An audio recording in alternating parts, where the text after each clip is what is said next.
Il faut appeler les gens à nettoyer leurs chambres, leurs maisons, leurs salons. C'est ce qu'a fait Dona Jean-Claude Oussou dans le 5e arrondissement. Sur son initiative, élus locaux et populations sont sortis, balais et houes à la main. Le ministre a appelé le chef quartier en temps et les conseillers locaux.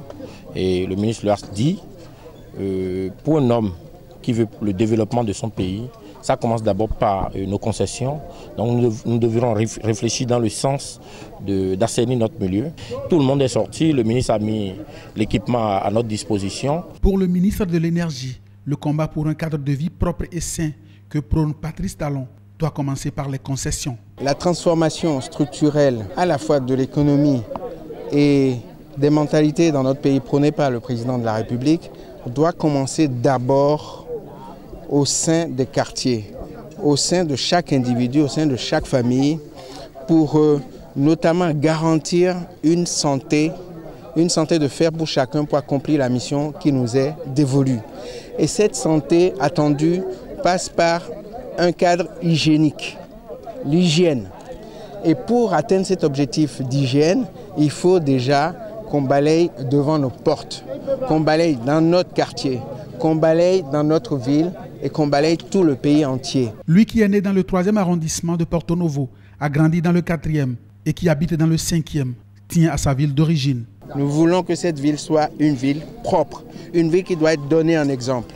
Donnée en exemple à l'image de la volonté de transformation voulue par le chef de l'État pour notre pays, pour que le Bénin soit révélé. Et révéler le Bénin, c'est aussi révéler chaque quartier, révéler chaque arrondissement, révéler chaque ville dans cette volonté de transformation qui commence d'abord par garantir la santé individuelle de chacun. L'opération a pris en compte les quartiers Zébé, Tokpota, Dowa, Louo et Djrado. Les habitants de ces quartiers apprécient l'initiative. C'est une très belle initiative qui a été prise. La présence de Monsieur le ministre va peut-être permettre de galvaniser plus les acteurs sociaux. Vous le voyez avec son balai. Et quand on voit une autorité avec un balai, on est tenu aussi de sortir avec son balai.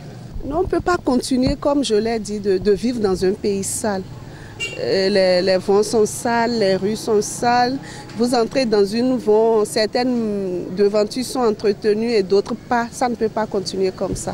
Belle initiative à poursuivre. Il a bien travaillé, il a bien fait, Parce que le quartier est un peu propre, quoi. Avant, il y a des brousses, des ordures, quoi.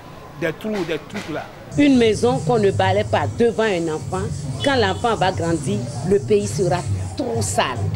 Ça là que vous faites, je vous encourage, monsieur le ministre, et beaucoup de santé pour vous. Il n'y a pas de santé sans la propreté. Cette opération de salubrité prendra en compte les autres arrondissements de Porto Novo, selon la volonté de Dona Jean-Claude Oussou, pour une capitale du Bénin très propre.